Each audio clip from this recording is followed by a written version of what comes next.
Last week, August 10th, if I'm not mistaken, so a week and a half ago, we held the first meeting of our Solar Together campaign.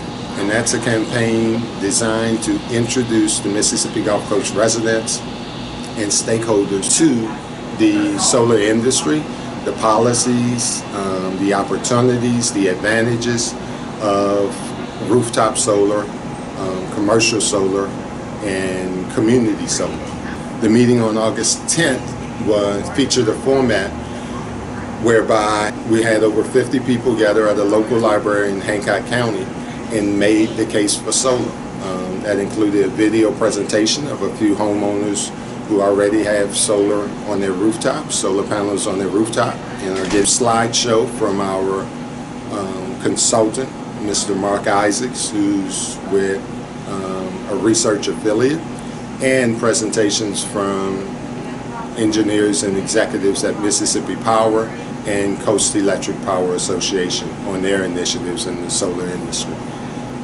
The case for solar is basically three different pieces. It's an environmental case for solar, there's an economic case for solar, and there's a community case for solar. But specifically tying back to where we come in and where we see ourselves playing the biggest role as a part of the Gulf Coast Regional Collaborative and as a part of Hydra House is looking at the community and the economic case for solar, again being a part of our community economic development work. So there's a homeowner benefit, a household benefit for residents, and particularly we want to emphasize residents in low-income and minority communities. And there's also a benefit for those same communities in terms of workforce. Mississippi has some of the worst rankings in the nation when we look at it from an economic standpoint.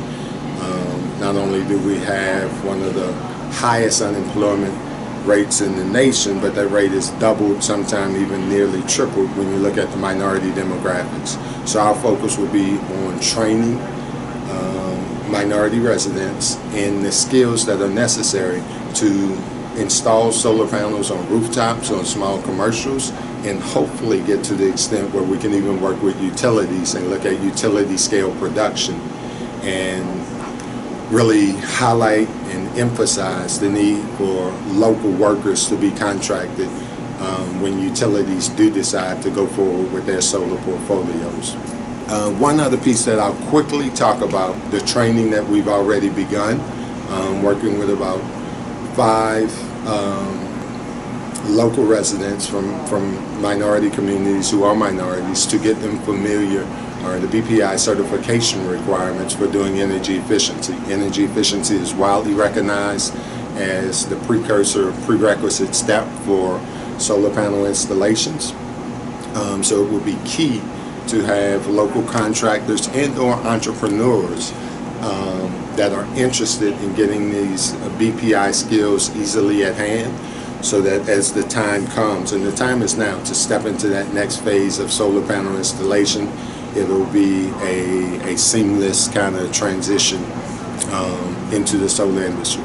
So that's some of the things we're working on, and we look forward to keeping you posted as we do more under the banner of Solar Together, under the banner of the Gulf Coast Regional Collaborative, and definitely under the banner of the regional training academy called Mississippi Energy, where we provide energy efficiency as well as solar panel training and environmental and climate justice analysis.